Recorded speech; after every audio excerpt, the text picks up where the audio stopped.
আজকের এই আশাশুনি উপজেলাস্থ গাবতলা গ্রামে বাসন্তী মায়ের উদ্বোধন ষষ্ঠী পূজা এতদ উপলক্ষে ভগবত মহিমায়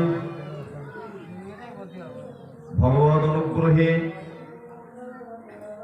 এবং অত্র এলাকার সকল ভক্তবৃন্দের ঐকান্তিক প্রচেষ্টায় আয়োজিত এই সুমঙ্গল ভাগবতীয় অনুষ্ঠানে সকলকে সুস্বাগতম। সকল ভক্তবৃন্দ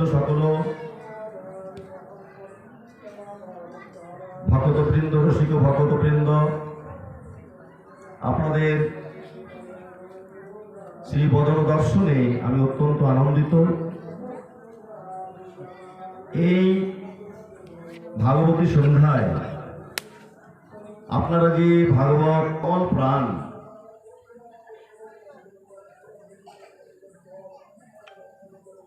শাস্ত্রে বলা হচ্ছে, ভাগবত শাস্ত্রে বলা হচ্ছে, কৃষ্ণে সধাম উপগতে,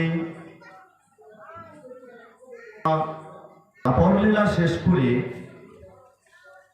ভগবান শ্রী গোবিন্দ যখন স্বধামে চলে যাবেন, তন্মুহূর্তে উদ্ধবকে ডেকে ডেকে বলছেন, হে উদ্ধব, আমি স্বধামে চলে যাব, তবে যাওয়ার পূর্বে তোমাকে একটি দায়িত্ব দিয়ে যায়, সে দায়িত্বটা তুমি অবশ্যই পালন করবে। বললেন, সখা কি দায়িত্ব? বললেন, আমি চলে যাব বটে, তবে আমার এই দিব্য রথখানি আর এই দিব্য অশ্বগুলো আমি রেখে যাব তোমার জন্য। তুমি বিশ্ব পরিক্রমা করে আসবে,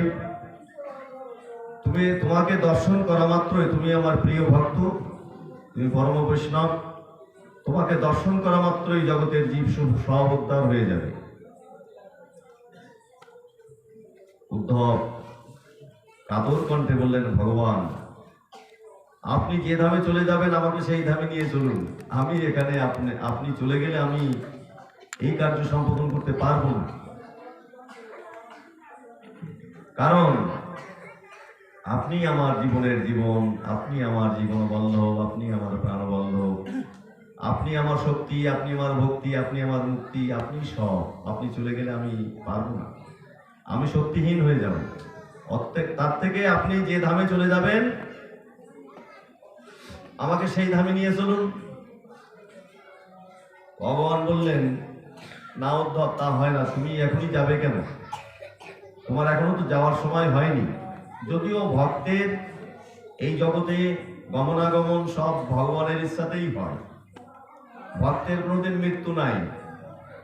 ভক্তরা যে এই জগতে আসেন এবং যান, এগুলো সবই ভগবত ইচ্ছাতেই সংঘটিত হয়।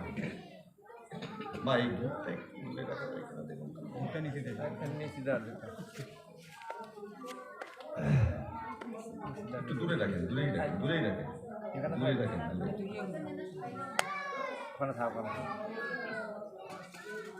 তো ভগবান বললেন, হে উদ্ধব, আমি ধরণীর ভার হরণ করেছি, সমস্ত অসুরবৃন্দ আমি নিধন করেছি, ধরণী এখন ভারশূন্য হয়েছে। এখন শুধুমাত্র ভক্তি প্রচার। ভগবান জগতে যখন আসেন, তো ভগবানের তো অবতরণের কয়েকটি কারণ থাকে। গীতাতে সে কথা ভগবান বলেছেন, পরিত্রাণায় সাধুনাম বিনাশায় চ দুষ্কৃতাম ধর্ম সংস্থাপনার্থায় সম্ভবামি যুগে। তিনটি কারণ থাকে ভগবান। একটা হলো পরিত্রাণায় সাধুনাম বিনাশায় চ দুষ্কৃতাম, অসুরদেরকে ধ্বংস করেন, আর সাধুদের পরিত্রাণ করেন। কিসের থেকে? অসুরদের যুগে যুগে অসুর প্রবৃত্ত এই জগতে সাধুরা অসুরদের কর্তৃক সবসময় নিগৃহীত হয়ে থাকেন। সাধুরা পরমাংশ পদবিতা থাকায় অন্যদের উপরে হিংসা করতে পারেন না। কেউ যদি একটা লাঠির বাড়ি মারে, উনি ফিরিয়ে লাঠির বাড়িটা মারতে পারেন না। সাধুরা ভগবানের উপরে সঁপে দেন, ভগবানই রক্ষা করেন সাধুদের। কিন্তু অসুরেরা একটা লাঠির বাড়ি মারলে লাঠি উঁচু করার আগেই লাঠি উঁচু করে দেয়। অসুরে যখন যুদ্ধ হয় দেখবেন এরকম হয়। অসুরদের কাজ হলো জগতে, বাবা অসুর তো দেখেননি নাকি? আমরা দেখেছি, আমরা অসুর দেখেছি না দেখিনি? আমাদের মধ্যেই অসুর, হ্যাঁ আমাদের মধ্যেই অসুর আছে, মানুষের মধ্যেই। কোথায় স্বর্গ কোথায় নরক কে বলে তা বহুদূর, মানুষের মাঝেই স্বর্গ নরক, মানুষেতেই সুরাসুর। সুর মানে দেবতা, অসুর মানে অসুর, দৈত্য, মানুষের মধ্যে। তাহলে মানুষ, আমরা মানুষ রূপে জন্মগ্রহণ করেছি, মানুষের মধ্যে অসুর আছে, মানুষের মধ্যে দৈবী ভাবাপন্ন ব্যক্তিও আছে। যারা দৈবী ভাবাপন্ন, যারা সাধু বৈষ্ণব দৈবী ভাবাপন্ন, সাধুরা হচ্ছে জীবন্ত তীর্থ স্বরূপ। সাধুর হৃদয়ে ভগবানের সর্বদা বিশ্রাম। সাধুর হৃদয়ের মধ্যে ভগবান সর্বদা ভগবত চিন্তা করেন তো সাধুরা। তাই ভক্তের হৃদয় মন্দিরে সবসময় ভক্তের হৃদয় মন্দিরে ভগবান সবসময় বিরাজ করেন। এই জন্য সাধুরা গোবিন্দকে সবসময় হৃদয়ে হৃদয়ে রাখেন। ভগবান ভাগবতে বললেন, সাধব হৃদয়মধ্যম সাধব হৃদয়ন্তহম মদন্নন্তে না জানতি নাহং তেব্য মনা গোপী। ভগবান বললেন, সাধুরা আমার হৃদয় স্বরূপ, আমিও সাধুদের হৃদয় স্বরূপ। সাধুরা আমাকে হৃদয়ে করে রাখে, হৃদয়ে পদ্মাসনে বসে প্রেম সেবা দেয়। আমিও সাধুদেরকে আমার হৃদয়ের মধ্যে অবস্থান, আমার হৃদয়ের মধ্যে ধারণ করে রাখি। ভগবানের সঙ্গে সাধুদের সম্পর্কটা হলো হৃদয়ের সম্পর্ক। ভগবান বলেছেন, সমহং সর্বভূতেষু ন মে দেশস্তি ন মে প্রিয়। গীতায় বলেছেন ভগবান, সম অহং সর্বভূতেষু। জগতে, ভূত মানে শুধু মানুষ না, কিন্তু সমস্ত জীব। ভূত মানে জগতে যত প্রকার জীব আছে। ভগবান একটা পিঁপড়াকেও যতটা ভালোবাসেন, একটা মানুষকেও ততটা ভালোবাসেন। কিন্তু তিনি সব জীব সৃষ্টি করেছেন, সব জীবের মধ্যে ভগবান আছেন। বাসুদেবং সর্বমিতি সহ মহাত্মা সুদুর্লভম। বাসুদেব ভগবান যে সর্বজীবের মধ্যে আত্মারূপে বিরাজমান, এই জ্ঞানটি আমাদের, এই যে জ্ঞান, এই দিব্য জ্ঞান, এই যে ব্রহ্ম জ্ঞান, এই জ্ঞানটি আমাদের অর্জন করতে হবে। তাহলে আমরা ওই জীব নিধন, জীব হত্যা নামক যে পাপ কর্ম, এই পাপ কর্ম থেকে আমরা বিরত হতে পারব। যে কোনো জীব হত্যা করলেই মহাপাপ হয়। জীব হত্যা মহাপাপ না ছোটখাটো পাপ?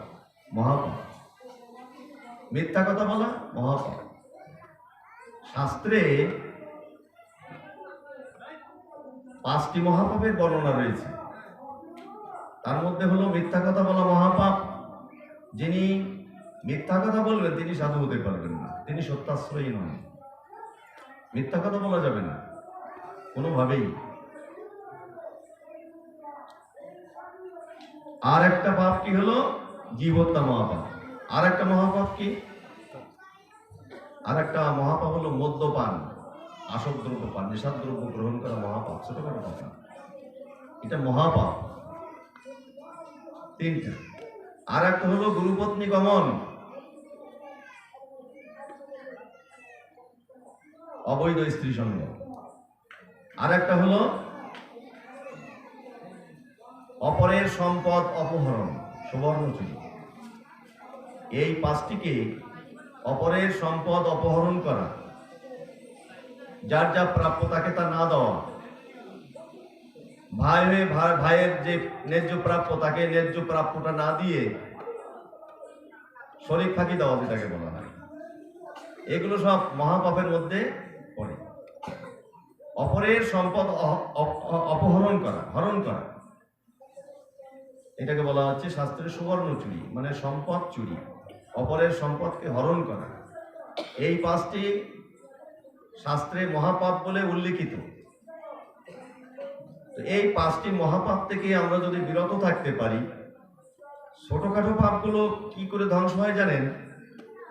ছোটখাটো পাপগুলো যেগুলো বশিষ্ঠ মুনি রামকে বলেছেন, হে রাম, যে সমস্ত ছোটখাটো পাপ আছে এই পাপগুলো যদি কোনো একটি ব্যক্তি এই পাপগুলো কৃত হওয়ার পরে অনুশোচনা করে যে আমি হাই কি করলাম, এটা অন্যায় করলাম, পাপ করলাম, এই অনুশোচনার আগুনেই ওই পাপ নষ্ট হয়ে যায়, ছোটখাটো পাপগুলো। কিন্তু মহাপাপগুলো তো অনুশোচনার আগুন, অনুশোচনা করলে তো হবে না, শুধু সেখানে প্রায়শ্চিত্ত বিধান আছে। প্রায়শ্চিত্ত বিধান, প্রায়শ্চিত্ত না করা পর্যন্ত মহাপাপ ধ্বংস হয় না। তো যত বড় মহাপাপ হোক না কেন, যত বড় পাপ হোক না কেন, এই পাপ ধ্বংস করা যায়, পাপ ধ্বংস হয়ে যায় এক গোবিন্দের নামে। এক গোবিন্দের নামে সমস্ত পাপ, ব্রহ্মহত্যা পাপ, মহাপাপ, মহামহাপাপ সব মুহূর্তের মধ্যে ধ্বংস হয়ে যায় একবার গোবিন্দ নামে। একবার রাম নামে যত পাপ হরে, জীবের সাধ্য নাই তত পাপ করে। জগতে যত পাপ আছে সব পাপ একত্রিত হলে একবার রাম নামেই সেটা নিষ্কৃতি হয়ে যায়। একবার রাম নামে আমরা পৌঁছাতে পারি কিনা, একবার কৃষ্ণ নামে আমরা পৌঁছাতে পারি কিনা আমাদের। আর যদি পাপ আচরণ মূলক মনোবৃত্তি থাকে যে আমি অন্যায় করে যাব, পাপও করে যাব, আবার রাম নাম করব, ওই রাম নামে কখনো ক্রিয়া হবে না। এই রাম নামে কখনোই ক্রিয়া হবে না, আপনার পাপ ধ্বংস হবেই না। কারণ আপনার মনের মধ্যে দুষ্ট বুদ্ধি রয়েছে। দুষ্ট বুদ্ধি কি? নাম বলে পাপ আচরণ, আমি পাপ আচরণও করবো আবার নামও করবো, এইরকম দুষ্ট বুদ্ধি থাকলে নামের ক্রিয়াবতী, নাম ক্রিয়াবতী হয় না। এজন্য নাম বলে পাপ আচরণ ত্যাগ করতে হবে। জগতে যতগুলো অপরাধ তার মধ্যে সবচেয়ে বড় অপরাধ কি জানেন? সাধু নিন্দা। সবচাইতে বড় অপরাধ হলো সাধু নিন্দা। সাধু বৈষ্ণব, গুরু বৈষ্ণবের নিন্দা করলে সাংঘাতিক বড়। 1 নাম্বার দশবিধ অপরাধের মধ্যে 1 নম্বরে বলা হয়েছে এটা। তবে এটা কি হরিনামে যাবে? এই নাম অপরাধটাকে নাম মানে সাধু অপরাধটাকে হরিনামে যাবে? হরিনাম করলে যাবে না। এই যে আপনি এইখানে বলা হচ্ছে এই যে নাম অপরাধ, এটা তো আমি ওই যে 5টা মহাপাপের কথা বলেছি, আমি কিন্তু এই দশবিধ নাম অপরাধের কথা বলিনি। এখানে বলছি যে এই যে সাধু নিন্দা, অন্যান্য অপরাধের মধ্যে আমি বললাম যে সাধু নিন্দাটা কিন্তু সাধু গুরু বৈষ্ণবের অবজ্ঞা বা সাধু নিন্দা, এইটা কিন্তু হরিনাম করলেও যাবে না। এই অপরাধ যার কাছে আপনি করবেন, তার কাছে যতক্ষণ তিনি ক্ষমা না করবেন ততক্ষণ পর্যন্ত যাবেন। বৃন্দাবনে এক খঞ্জ বাবা ছিলেন, রূপ গোস্বামী পাদ, তার চরণে একদিন অপরাধ হয়ে গেছে। রূপ গোস্বামী পাদের মতন এমন ব্যক্তি, তার অপরাধ হলো কি করে? খঞ্জ বাবা খোড়ায় ঘুরে হাঁটতেন, তো রূপ গোস্বামী পাদের কুটিরের সামনে দিয়ে একদিন যাচ্ছেন। ঠিক সেই মুহূর্তে রূপ গোস্বামী পাদ লীলা দর্শন করছিলেন। লীলা দর্শন, লীলা স্মরণ এত সহজ কথা নয়, চোখ বুঝলেই ওনারা লীলা দর্শন করতে পারতেন। ধ্যান, ধারণা, ধ্রুব স্মৃতি, তারপরে সমাধি। সমাধি স্তরে গেলে তবে লীলা দর্শন হয়। মানে দেহ, আত্ম অনুভূতি, কোন প্রকার স্মৃতিবোধ দেহে থাকবে না। সেই অবস্থায় উনি বসে আছেন, রাধা মাধবের অপ্রাকৃত লীলা দর্শন করছেন। সেই সময় উনি একটি অপ্রাকৃত লীলা দর্শন করছেন যে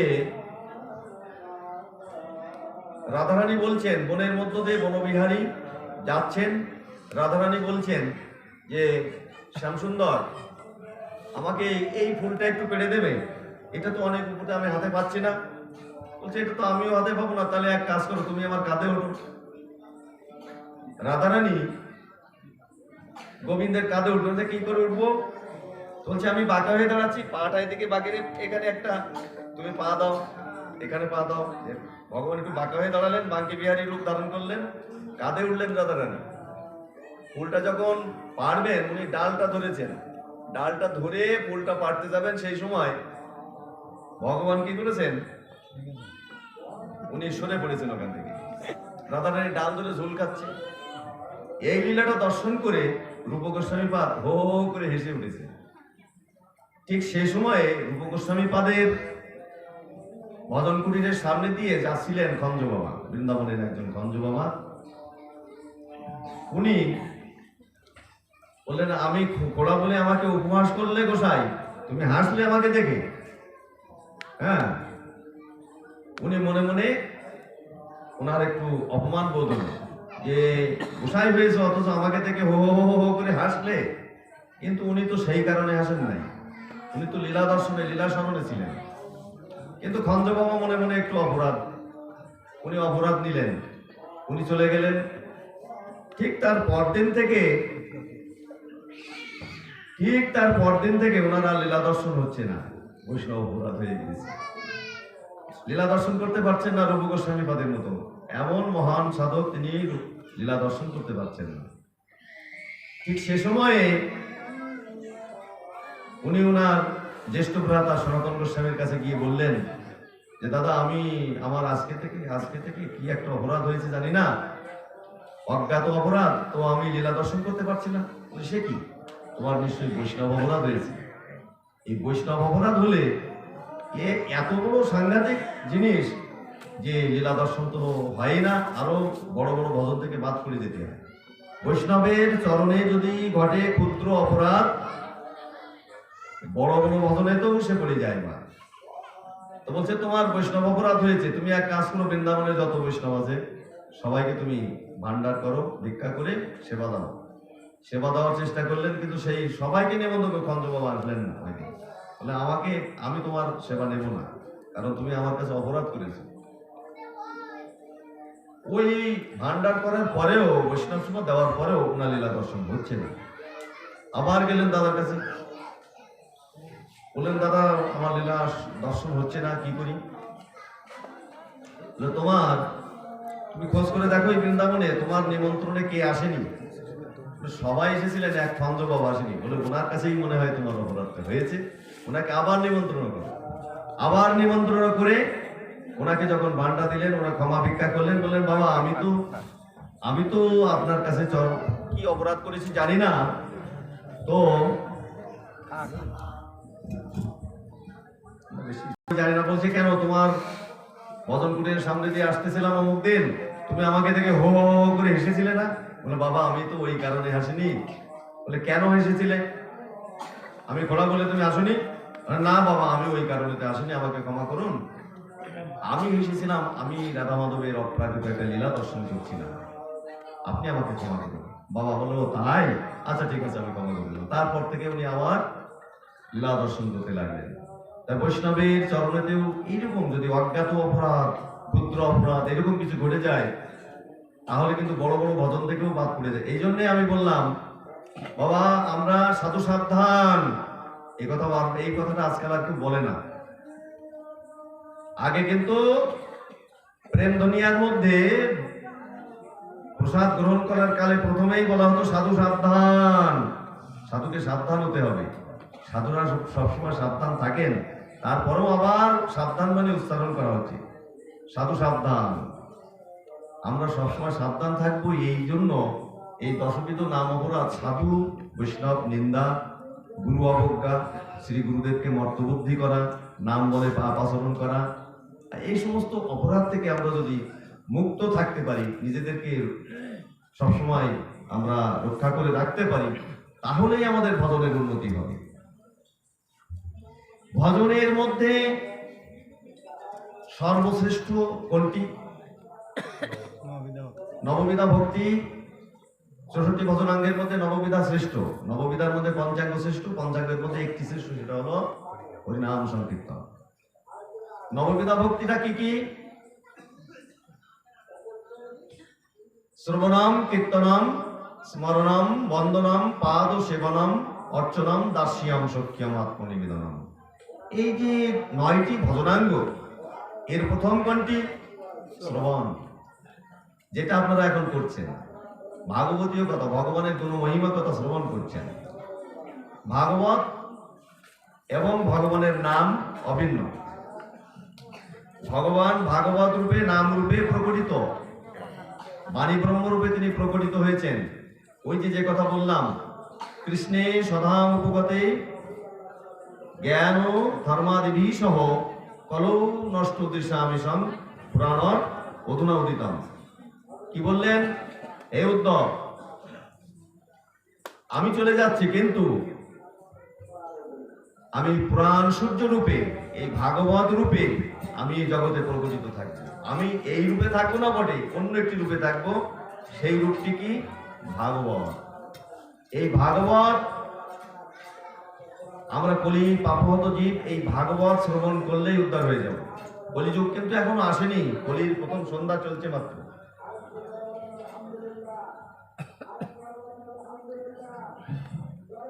কলি যুগ এখনো আসেনি, কলির প্রথম সন্ধ্যা। সন্ধ্যা মানে বুঝুন তো, একটা ডিউরেশন থাকে, তার একটা বিরাট, এক যুগ থেকে আর এক যুগ যখন আরম্ভ হয় তার একটা বড় ডিউরেশন থাকে। এই ডিউরেশনটা কি? যেমন দাপর যুগ চলে গিয়েছে, কলিযুগ আসছে, এখন আসেনি। এই যে সন্ধ্যাকাল, দুই যুগের যে সন্ধ্যাকাল, এইটা হচ্ছে ৩৬,০০০ বছর। এই সময়টা ৩৬,০০০ বছর সময়ের মধ্যে মাত্র ৫,৫০০ বছর অতিবাহিত হয়েছে, এখনো কলিযুগ স্টার্ট হয়নি। কলির প্রথম সন্ধ্যাতে ভগবান শ্রীকৃষ্ণ চৈতন্য মহাপ্রভু তিনি অবতীর্ণ হয়ে আমাদের জন্য যে অপ্রাকৃত চিন্ময় প্রেম ধন আমাদের জন্য বরাদ্দ করে গেলেন, এটা কোনো যুগে কোনো ভগবত পুরুষ আমাদেরকে দেন নাই।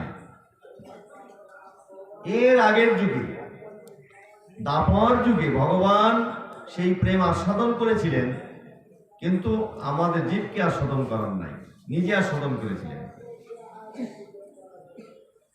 রাধা কৃষ্ণ প্রণয় মহিমা কীদৃশ বারৈবাস্বাদু জেনাদ্ভুত মধুরিমা মদীয় সক্ষং চাস্যং মদনুভবত তদ্ভবদ্দলোভাত শচীগর্ভ সিন্ধু হরেন্দু। কৈশন রায় প্রেমা, কৈশন মধুরিমা, কৈশন সুখে রায় ভোর, এতিনো বাঞ্ছিত ধন ব্রজে না হইল পূরণ, কি কহব না পাও তো। তাই রায় প্রেমা গুরু করি রাধাভাব কান্তি ধরি, নবদ্বীপে হইলেন উদয়। নবদ্বীপে উদয় হলেন মহাপ্রভু। মহাপ্রভুকে ইনি হলেন রাধা ঢাকা কৃষ্ণ, রাধা কৃষ্ণের মিলিত তরু।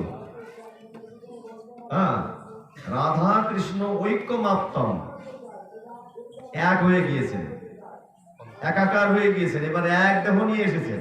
ঐক্যমাপ্তম, দুয়ে মিলে এক হয়েছেন, দুয়ে মিলে এক হয়েছেন। রাধা কৃষ্ণ এক আত্মা, দুই দেহ ধরি অনন্য বিলাসের রস আস্বাদন করি। রস আস্বাদনের জন্য দুই দেহ ধারণ করেছিলেন। রাধা এবং কৃষ্ণ, এনাদের আত্মা হলো একটা। এই জগতে সকলের আত্মা কিন্তু পৃথক পৃথক, আলাদা আলাদা। দুইজন ব্যক্তির একটা আত্মা নেই,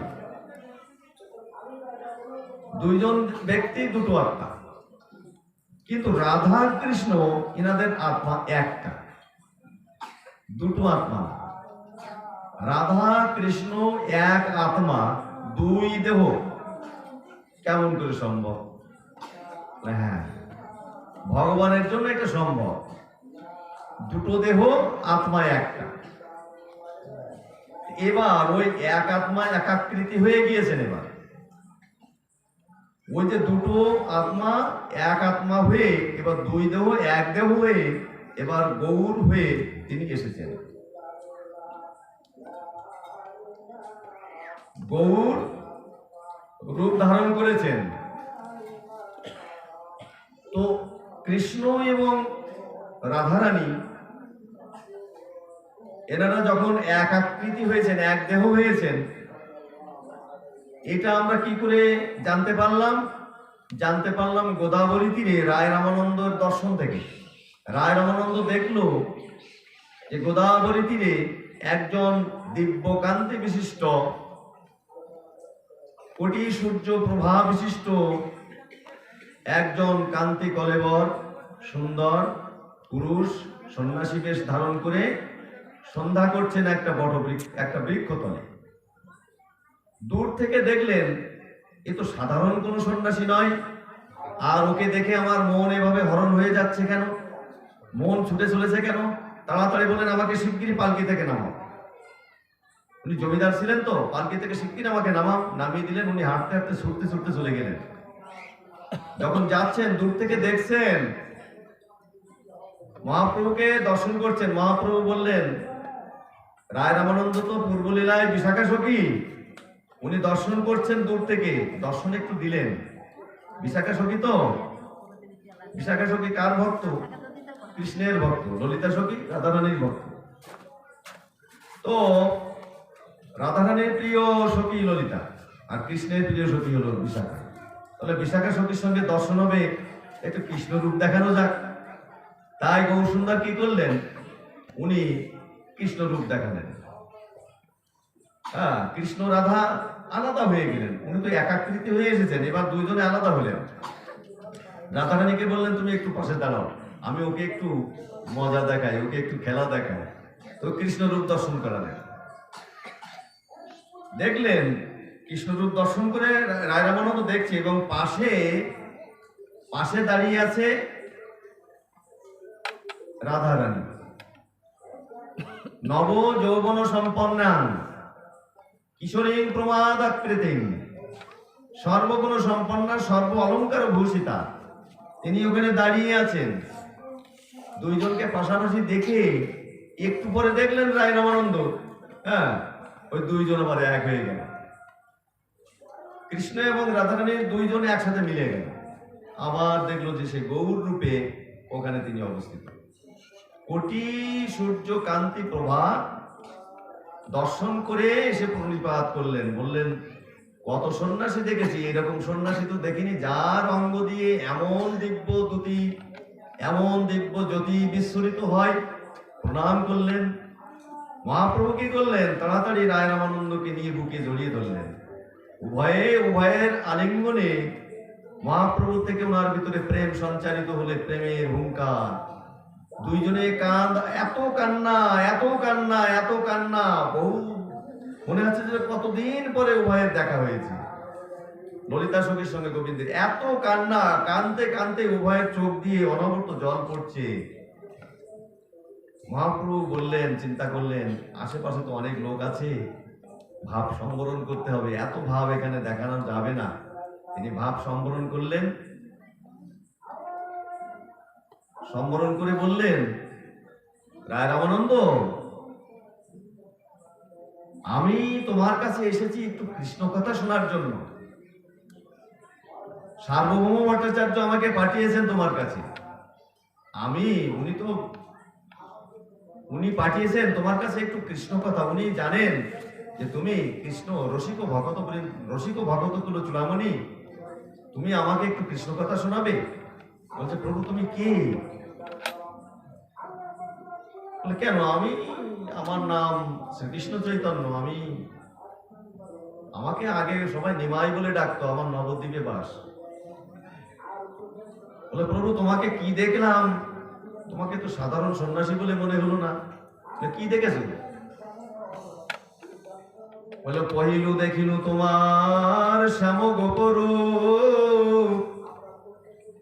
পরেতে দেখিনু তোমার শ্যাম গোপর, এবে কেন দেখি তোমার সন্ন্যাসী স্বরূপ।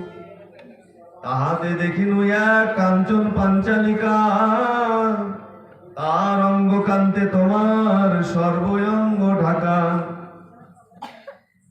প্রভু তোমাকে দেখলাম, তুমি গোপবেশ বেণুকর রূপে, প্রথমে তোমাকে ওই রূপটা দর্শন করলাম।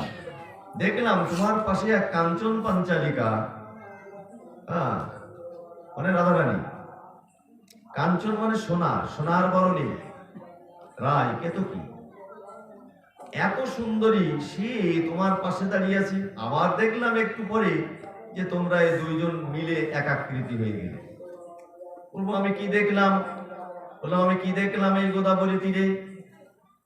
মহাপ্রভু বললেন তুমি তো কৃষ্ণ ভক্ত, তোমার যেদিকেই নজর পড়ে সেদিকেই তুমি কৃষ্ণ দেখো, তাই মনে হয় তুমি কিছু দেখেছো।